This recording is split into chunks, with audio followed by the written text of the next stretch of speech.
The sea was black that night, so black it swallowed light whole.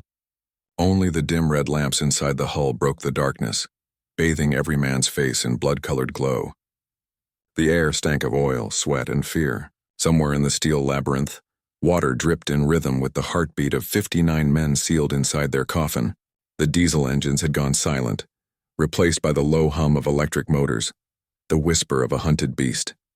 Then, it came. A sound no submariner ever forgot. Ping. Metallic. Hollow. Inevitable. It cut through the air like a blade through flesh. The men froze. The sound echoed once, twice again, each ping louder, closer. The sonar of a destroyer searching the deep, locking onto their position. Someone whispered, "They've found us." No one answered. The captain's hand trembled on the periscope grip. Sweat rolled down his temple as he muttered the only words left to say, "Hold your breath, boys." The next sound was deeper, rolling, growing, like thunder beneath the sea. Depth charges. The shock wave hit before they could count to 3. Lights shattered. Steel screamed. Water burst through a seam by the stern, spraying salt and fear into the air. In the chaos, one man's prayer was swallowed by another explosion. And then silence. A silence so pure it hurt. In that instant, the men of U-505 realized they were hearing the end of everything. The ocean was their hunting ground, and for years it belonged to them. When the U-505 left Kiel Harbor on August 10, 1941, she was brand new, sleek, silent, and deadly. The sea greeted her with a sharp salt wind, and her young crew waved back at a world that would never see them the same again. She was a Type Y-C U-boat, built to roam far from home, to strike deep into Allied shipping lanes and vanish without a trace. Her commander, Kapitänleutnant Axel Olaf Löwe, was only 29, a veteran of early Atlantic patrols. He stood on the conning tower that first night, the North Sea winds whipping through his hair, and told his men what they all wanted to believe. We will make history. For a time, they did. In those early months of 1942, the U-boat war was still Germany's invisible empire. Convoys burned off the American coast like lanterns in the night. Allied ships fell in dozens, hundreds. The men of the Kriegsmarine called it the second happy time, a season of dominance when the Atlantic belonged to the wolf packs. The U-505 prowled the mid-Atlantic under the call sign U-Boot-Gruppe Borkum. Her torpedoes sank British freighters heavy with food and weapons bound for England. They listened to the screams of sinking ships through the hull, then celebrated in whispers because victory had to be quiet at sea. But beneath the triumph, fear grew like mold. For every convoy sunk, Allied sonar grew sharper. Their escort destroyers multiplied. Their aircraft patrolled farther. The hunters were becoming the hunted. By late 1942, Löwe's crew had begun to see the shift. The Allied ASDIC systems, the primitive sonar, could now track them beyond the range they once believed safe. The sound of a ping became their most hated enemy. It wasn't the explosion that broke nerves, it was the waiting. The seconds between each ping. The seconds that told you your enemy was listening, closer, closer, closer. Life aboard U-505 was both mechanical and primal. The air was always thick, no sunlight, no privacy, no comfort. Every surface was slick with oil or condensation. The men slept beside torpedoes. Their bunks stacked like coffins, their breaths mingling in the same stale air recycled again and again. The engines throbbed like a heartbeat through steel. When the submarine dived, pressure pressed against the hull like an invisible hand. The men felt it in their teeth, their bones, their souls. They learned to live by sound. Creaks, drips, the hum of motors, the groan of metal. Every noise meant something. Every silence meant something worse. There was no day or night in the Atlantic depths, only time measured by meals of black bread, tinned meat, and coffee that tasted of diesel. Rats lived between the bulkheads. The air reeked of men who hadn't seen a shower in months. Still, they laughed when they could. They sang to drown out the fear. They wrote letters they might never send. For many, this was their entire world, a steel cylinder drifting through the deep. The U-505's early success couldn't last. In November 1942, during her third patrol near the Canary Islands, the submarine came under attack from an American escort group led by destroyers from the USS Guadalcanal. The Americans dropped depth charges with terrifying precision. For hours, the U-boat dove, climbed and twisted through the black water, her hull groaning like a dying whale. One blast blew out the lights. Another sent seawater spraying through the vents. A mechanic named Kurt Rademacher screamed as a pipe burst beside him, scalding his arm with steam. Lois shouted orders, his voice barely audible above the chaos. Tiefer, 80 Meter. Deeper, 80 meters! The boat plunged. The hull shuddered. Tools flew from shelves. Then silence again. They had escaped, barely.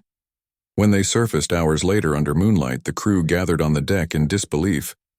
Rademacher's arm was bandaged, his skin blistered white. The men looked out across a calm sea, so still it was obscene after the violence below. That night they realized something had changed in their captain's eyes. Lowe, once confident, had seen the future, and it was death. When they returned to Lorient for repairs, he stepped off the gangway and never came back. His command was over. By 1943, U-505's command passed to Peter Scheck, a tall, angular man with an almost brittle calm. He was ambitious, loyal, and doomed. The men respected him, but he demanded perfection in a war that was no longer winnable. The Allies now controlled the skies. The U-boat pens in France shook daily under air raids. Scheck pushed the crew hard. Patrol after patrol, he demanded more kills, more precision, even as their luck died around them. Their engines failed twice in mid-patrol.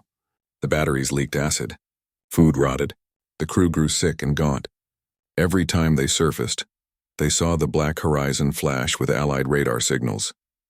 In October 1943, it all came apart. During a depth charge attack off Cape Verde, Scheck snapped. The pressure, physical and mental, crushed him. As explosions thundered outside and steel screamed, he walked calmly into the control room, drew his pistol, and shot himself in the head. The men froze. They couldn't even react. There was no time. The next blast nearly split the hull. Someone dragged the body aside and took the helm. When they finally surfaced days later, they buried him at sea under a red dawn. No ceremony, no salute. Just the captain's cap floating away in silence. For the rest of the war, the men of U-505 would whisper his name like a curse. The Atlantic had taken him long before the bullet did. The harbor of Lorient still smelled of salt, oil, and death when the new captain arrived. It was August 1943, and the Atlantic War had shifted decisively against the U-boats. Allied air patrols owned the skies, and hunter-killer groups prowled the ocean like wolves that had learned the scent of blood. Inside the concrete pens, the U-boats no longer looked like predators. They looked like caged animals waiting for slaughter. The new man's name was Harold Lang, a 40-year-old veteran with a weathered face and the calm eyes of someone who had seen too much to believe in glory. When he stepped aboard the U-505, her crew saluted mechanically, not out of respect but out of habit. They were ghosts of the men who had once left Kiel full of pride. Their uniforms were stained, their cheeks hollow, their laughter long dead. Lange said little.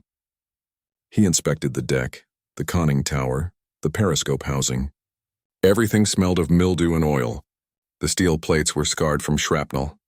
The paint peeled from years of salt and fear. When he reached the control room, he paused and looked at the empty chair, the one that had belonged to Scheck. The chair where their last captain had put a pistol to his head. Someone whispered, "He sits in a cursed seat." Lange heard it but said nothing.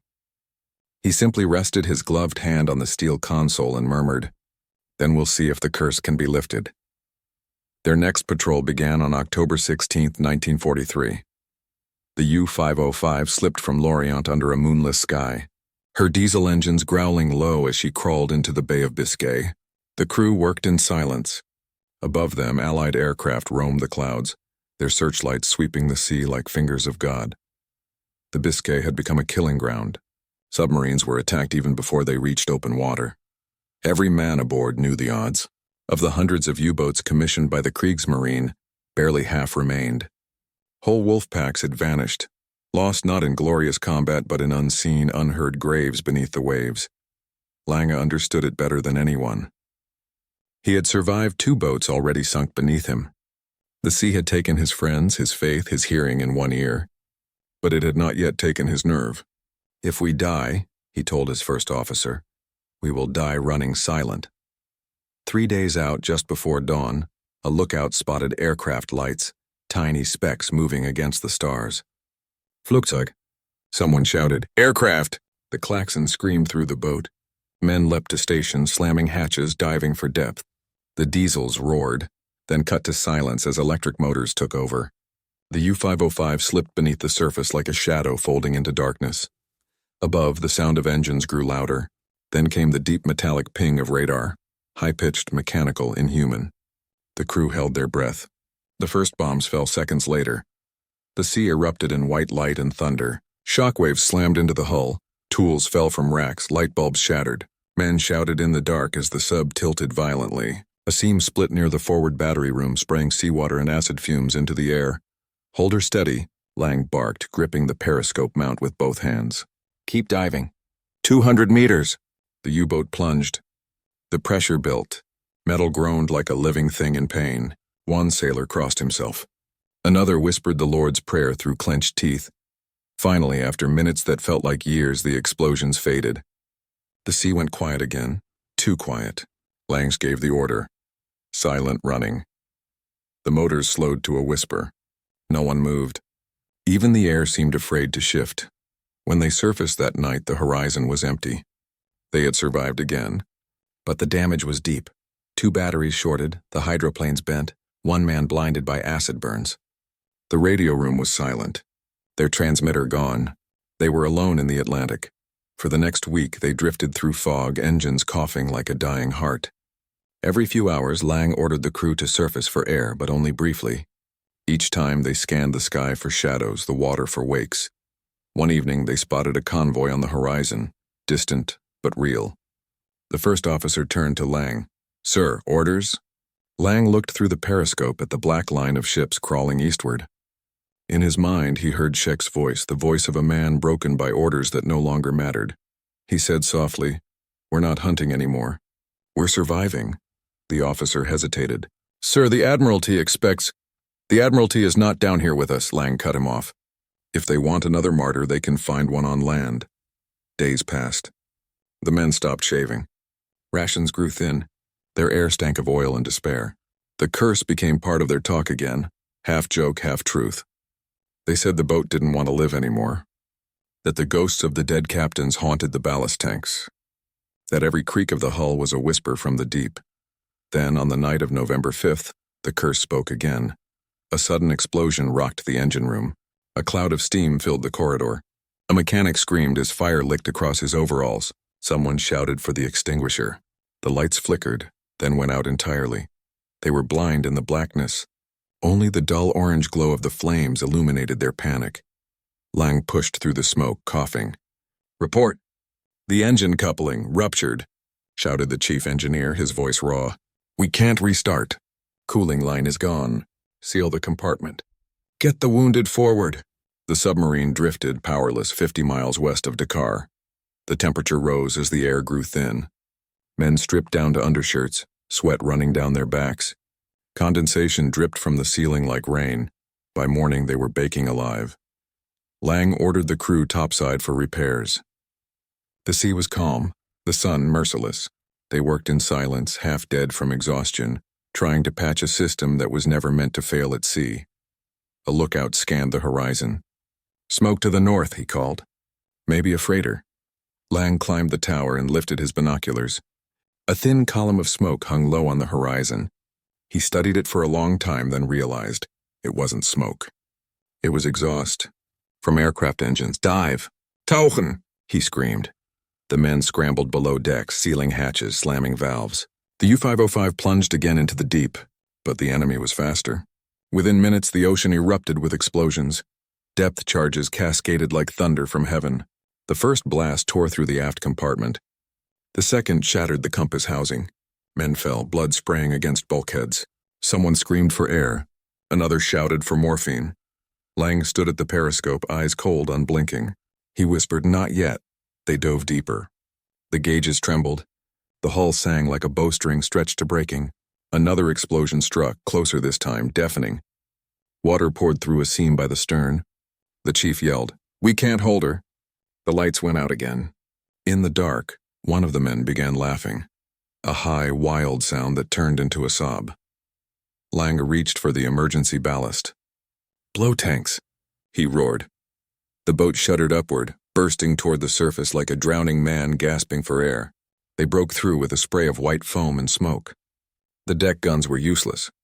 The radar was fried. Above them, the shadow of a plane swooped low. Machine guns opened fire. Bullets clanged against the conning tower. Lang shouted, "Abandon ship!" Men leapt into the water as fire erupted from the hull. Oil spread across the waves, catching light. The U-505 began to list, bow sinking slowly beneath the surface. As he jumped, Lang turned back once. Through the smoke and fire he saw his boat, his cursed steel coffin, slide under the Atlantic, bubbles rising from her wounds. He whispered, "You can have her." Then he hit the water. Hours later, a handful of survivors floated among the wreckage, clinging to debris slick with oil. The sun was setting, a blood-red disk fading into the Atlantic. The sea was calm again, indifferent as ever. A British patrol ship appeared on the horizon, its guns still smoking from the earlier engagement. The men of the U-505 watched it approach, too weak to swim, too tired to care. When the searchlight swept over them, they raised their hands, not in defiance, but in surrender. They were pulled aboard, silent and shivering. One sailor looked back at the patch of sea where their boat had vanished. "She's gone," he murmured. But he was wrong. The U-505 had not died. The sea had refused her one last time. Somewhere in the black depths, her hull still held air pockets, her ballast shifting, her compartments groaning. She lingered between life and death, drifting like a ghost. And for months afterward, Allied sonar patrols reported strange echoes in those waters. Faint metallic knocks deep beneath the Atlantic floor. Men said it was nothing. Others said it was the U-505 still calling home. The Atlantic was calm that morning, too calm. A haze hung low over the waves and the horizon melted into the sky like smudged graphite. For the first time in months, the crew of the U-505 heard nothing but the drone of their own engines and the slow rhythm of the sea. The date was June 4th, 1944, less than 48 hours before the Allied landings in Normandy, though no one aboard yet knew that the world above them was about to change forever. For now, their world was this: steel, sweat, and silence. The new captain, Oberleutnant Sir Harold Lange, had been recalled to duty after surviving the boat's near-fatal damage the previous year. Against all logic, the U-505 had been repaired, refitted, and returned to service. Even her crew whispered that she should have been scrapped. The boat was unlucky, cursed by the ghosts of her lost commanders. But the Kriegsmarine had no time for superstition. Every hull that could dive was needed. The U-505's mission was simple, at least on paper: patrol the waters west of the Cape Verde Islands and harass Allied convoys en route to the invasion fronts. The Allies, however, had something far deadlier waiting. Task Group 22.3, a hunter-killer formation commanded by Captain Daniel 5 Gallery of the U.S. Navy. His ships, the escort carrier USS Guadalcanal, and 5 destroyer escorts, including the USS Pillsbury, Shetland, and Jenks, had one goal: find and destroy German submarines before they could strike. The stage was set for one of the strangest battles in the history of the sea. At dawn, the U-505 cruised just beneath the surface, her hydrophones sweeping the deep. Inside, the atmosphere was weary but steady.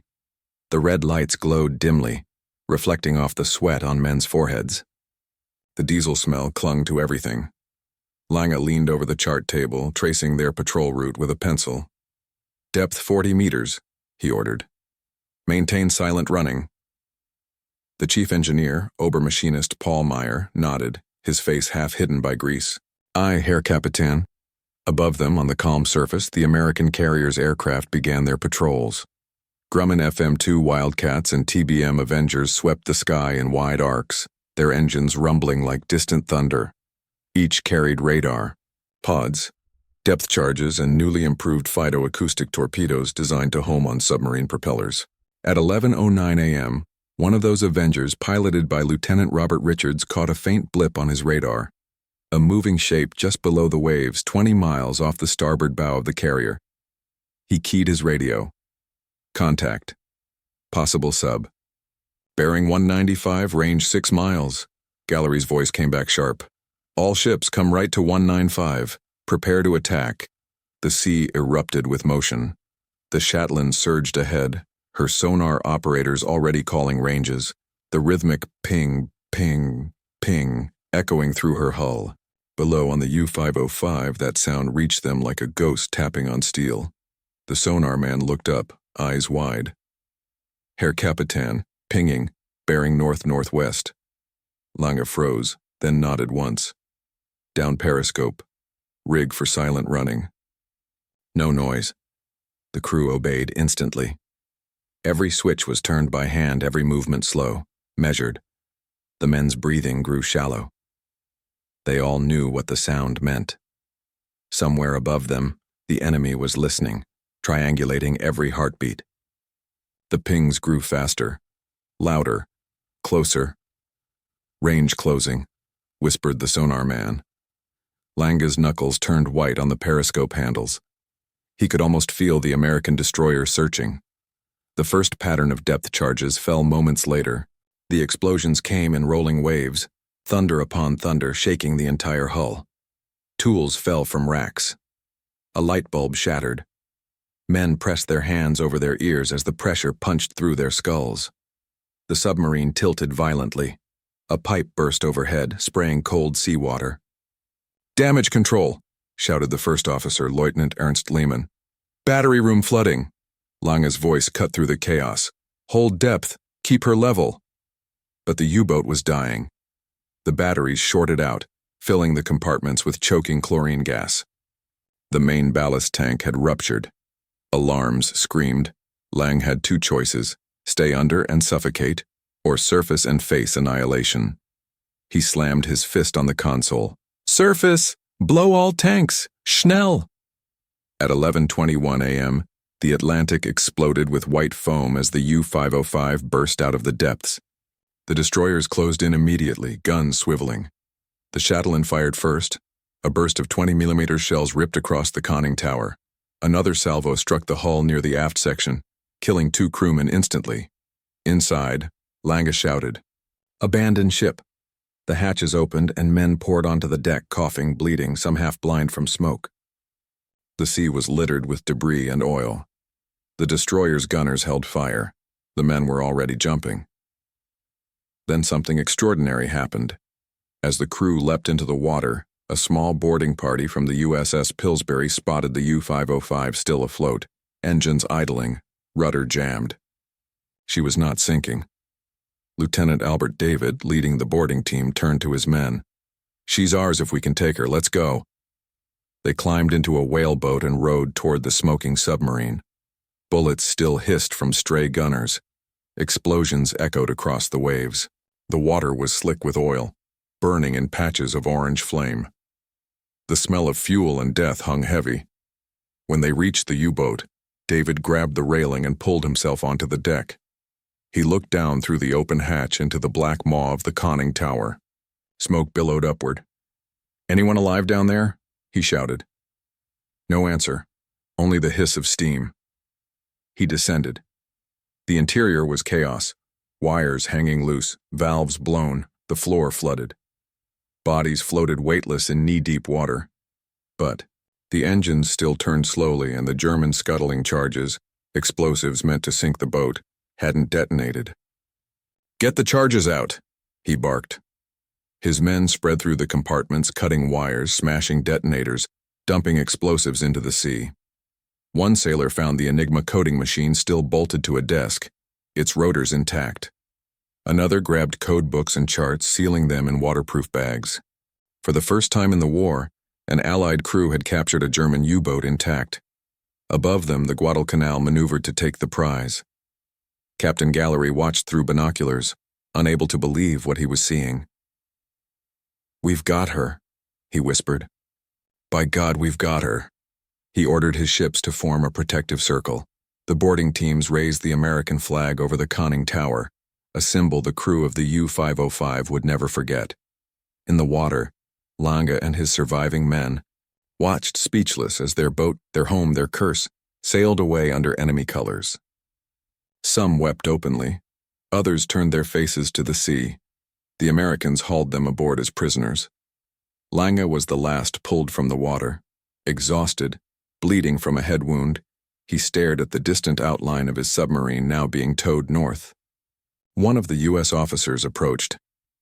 "You're lucky we didn't blow you to hell, Captain." Lang managed a faint, bitter smile. "Maybe you should have." For the next 30 hours, the U-505 was kept afloat by sheer willpower. Pumps groaned, cables snapped, but she refused to sink. The destroyers rigged lines towing her toward the Azores under heavy secrecy. Inside, American sailors worked to keep the captured submarine stable. They found the mess tables still set, half-eaten bread floating beside overturned mugs. A calendar. On the wall read June 1944. The last date circled was the 4th. They also found the bullet-scarred control room where Scheck had once died, and the faded inscription scratched into the steel beside it. Der Fluch bleibt. The curse remains. Even hardened American sailors felt a chill reading those words. When news of the capture reached Washington, it was classified immediately. The U.S. Navy feared that if Germany learned one of its boats had been taken intact, with its Enigma codes and technology, they would change their cipher system overnight. So the entire event was buried in secrecy. The captured crew was shipped to a hidden POW camp in Louisiana under false identities. They were told nothing. Not that their boat had survived. Not that their codes had been broken. Not that their war, in truth, was already over. For Lang, captivity was a kind of quiet death. He kept to himself, refusing interviews, refusing to speak of the boat. When asked what had gone through his mind as the Americans boarded her, he said only, "The sea chooses who it keeps." Meanwhile, the U-505 sailed under guard across the Atlantic, her new captors fighting storms, leaks, and mechanical failures all the way to Bermuda. When she finally reached the harbor at Port Royal Bay, she was moored under tarps and armed watch. American engineers and intelligence officers swarmed her decks, photographing every valve, every switch, every scrap of technology. For the first time, the Allies could study a German U-boat from bow to stern, the design of her torpedo tubes, the intricacy of her gyro compass, the encryption wiring that powered her Enigma. The information would save countless lives in the months to come, but even among her new handlers, the U-505 kept her aura of dread. Strange accidents occurred aboard, tools vanishing, men slipping, one sailor claiming to hear knocking from the sealed compartments. He swore he'd heard voices in the ballast tanks, whispers in German. The others laughed but uneasily. The curse, it seemed, had crossed the ocean with her. When Germany finally surrendered in May 1945, the truth of the capture was still secret. The U-505 remained hidden until the end of the war, moored in quiet isolation, her rust spreading like bruises across her hull. Only after the armistice did the U.S. Navy release the story to the world, a tale so improbable that newspapers called it the ghost of the Atlantic. Harold Lang never returned to Germany. He remained in captivity until 1946, then disappeared into the civilian world. Some said he became a fisherman on the Baltic coast. Others claimed he drowned at sea years later. No one ever confirmed it. The U-505, meanwhile, was destined for one last journey, not into battle, but into memory. The U-505 never saw the ocean the same way again. After her capture, after the guns and the chaos and the spray of blood over the Atlantic waves, there followed a silence so total it felt unnatural, as though the sea itself had turned its back on her. She lay moored in secret under the blistering sun of Bermuda, tethered like a chained beast. Her engines, once the heartbeat of the Atlantic, were cold. Her hull, scarred and blackened, bore the marks of battle and humiliation. The Americans called her the prize, though the sailors who guarded her called her something else, the ghost boat. At night, when the tropical winds fell still, she creaked and groaned as if remembering the depths. The guards swore they heard sounds from inside, faint metallic knocks, the slow drip of water, even voices that spoke in German, murmuring through the hull like the sea breathing through the steel. Some laughed it off. Others refused to stand watch alone.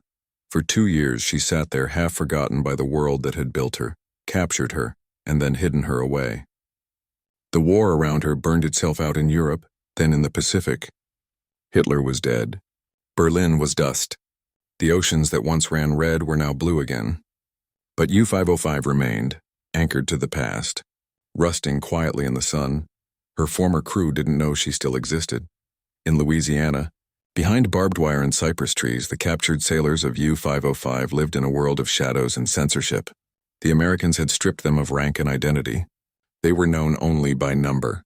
Their mail was censored, their news carefully filtered. They never learned that their boat, the one they believed had sunk beneath the waves, was alive. Harold Lang, their captain, rarely spoke.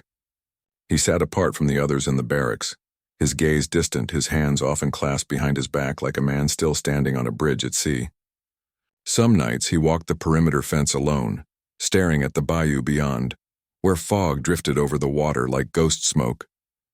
A young German sailor once asked him quietly, "Herr Kapitän, do you think she went down?" Lang hesitated before answering. "No," he said. "The sea doesn't let go so easily." It was the closest he ever came to admitting what he believed, that the boat had a will of her own, that somehow even in captivity she was waiting. By 1946, the war was over. The men were repatriated.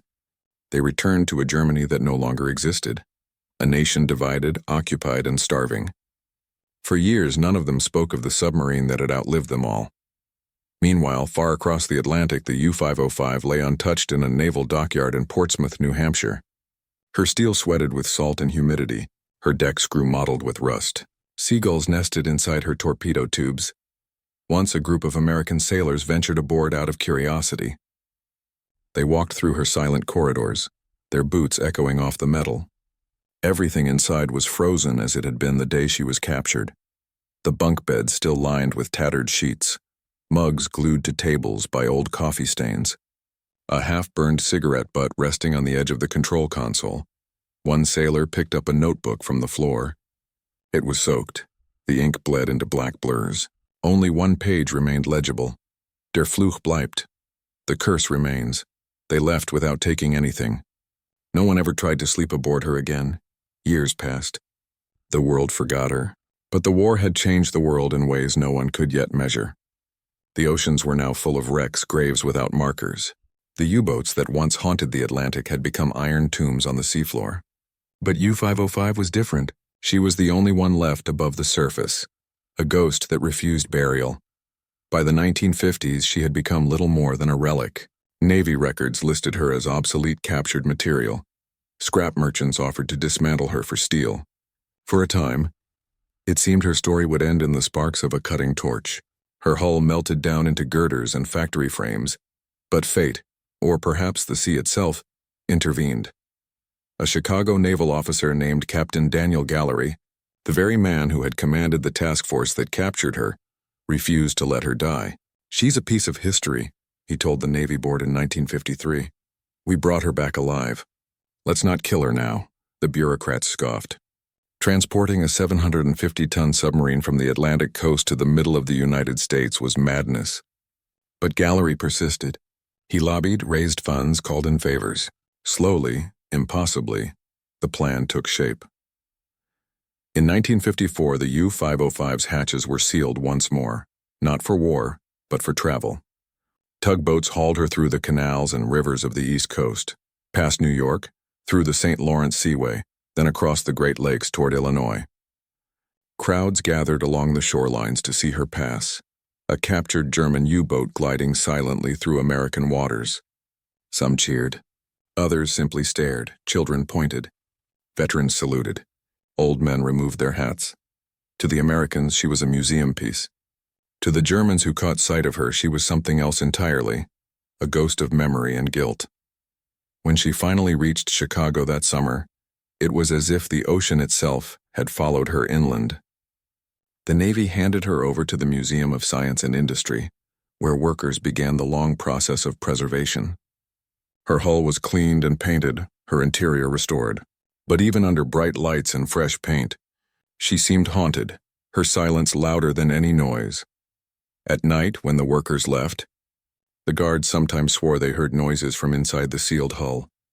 The slow turning of gears, the whisper of air compressors, the distant knock of something metallic.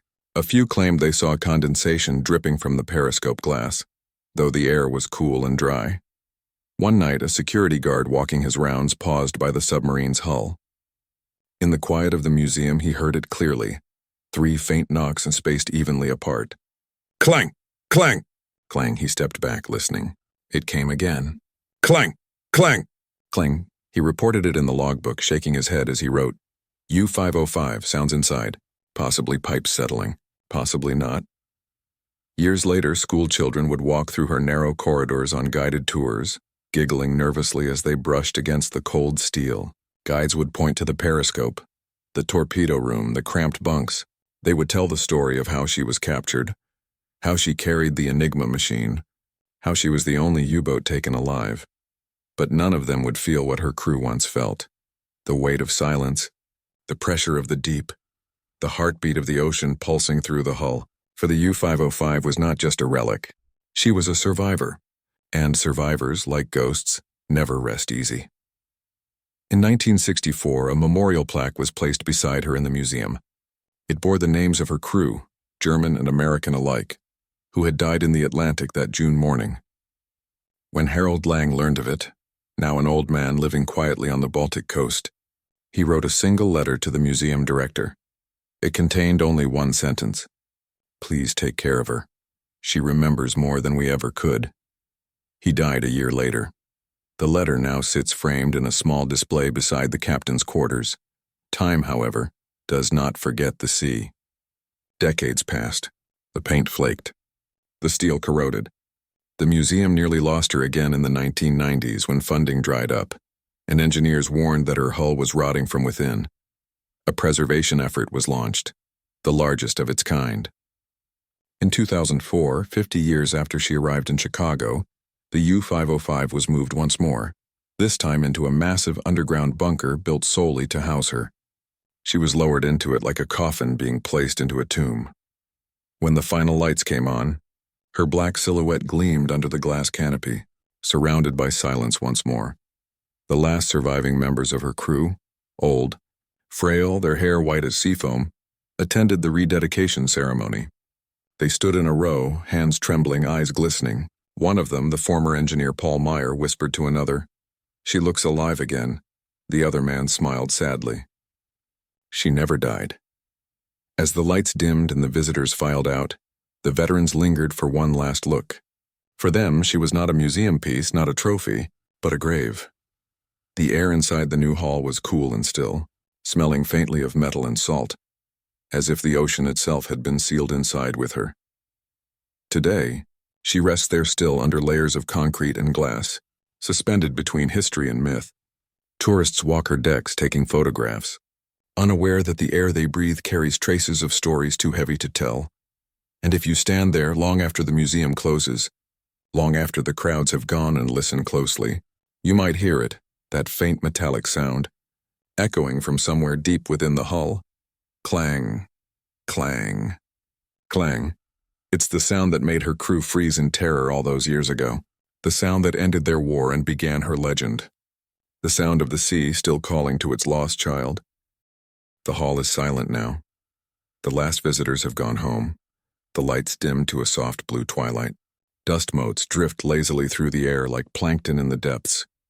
And there she lies, the U-505, resting in her concrete sea, her black hull glistening faintly under the museum lights. For a moment it almost looks as if she could move again, as if she could rise from her cradle and slip silently back into the ocean that waits beyond the walls. The air is cool, but heavy. Somewhere in the darkness, water drips rhythmically, a sound no one can quite trace. Visitors during the day see her as a relic, a monument to courage and folly. But at night, when the glass reflections fade and the hum of the city above grows distant, she becomes something else entirely. She becomes a memory dreaming of itself. She was never built to rest. The engineers who first drew her lines in Hamburg in 1940 were craftsmen of precision. They thought in millimeters and seawater pressure, in rivets and stress tolerances. To them, she was the pinnacle of German industry, a hunter built for silence, for dominance, for an empire that believed the ocean could be conquered. When she first slid into the water, she gleamed, a silver gray, immaculate. The shipyard workers cheered. The band played. No one imagined that in just a few years, that same boat would lie captured beneath a foreign flag, stripped of power but still alive, Every bolt, every rivet, every bulkhead bears the memory of those hands that built her. And if steel can remember, then the U-505 remembers everything. The crush of the depths, the ping of sonar, the faces of the men who whispered prayers in her corridors. She carries it all. In her museum home, the sounds of those memories still echo faintly. Guides swear they hear them when the air compressors hum or the temperature drops suddenly at night. The sharp crack of expanding metal, the faint ring of dripping condensation. Visitors sometimes pause, unsettled, their eyes drawn to the periscope as if someone might still be looking back from within. For nearly a century, she has remained sealed in this strange limbo between life and artifact. She has become the storyteller for men who no longer exist, a voice for those who drowned silently in the endless dark. Every year, the museum hosts a memorial service for submariners lost at sea. The veterans are fewer now, their faces soft with age, their hands trembling as they salute the hull. They come in wheelchairs on canes, wearing medals polished one last time.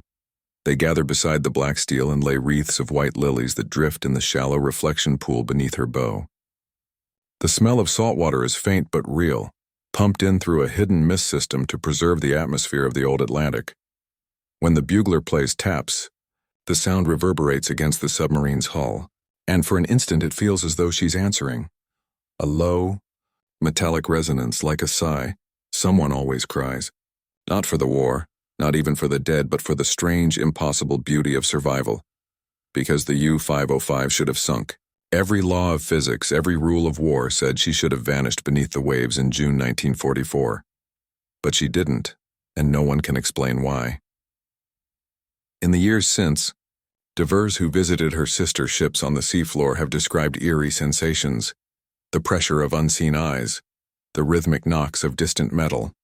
Some recorded sounds on hydrophones, faint clanging, steady, deliberate, impossible. Marine biologists dismiss them as shifting currents, the echoes of collapsing hulls. But to those who know her story, they sound like something else, like a pulse deep and patient, still beating somewhere below. The ocean, after all, never forgets its children. If you stand at the far end of the museum's viewing platform directly in front of the bow, you can see her scarred number, U-505, still etched into the steel, the paint dulled by time. Run your hand along the railing and you can almost feel the cold radiating through the air. Close your eyes and for a moment the decades fall away. The concrete walls dissolve. The air grows heavy with brine. Somewhere far above, the muffled ping, ping, ping of sonar echoes through the water.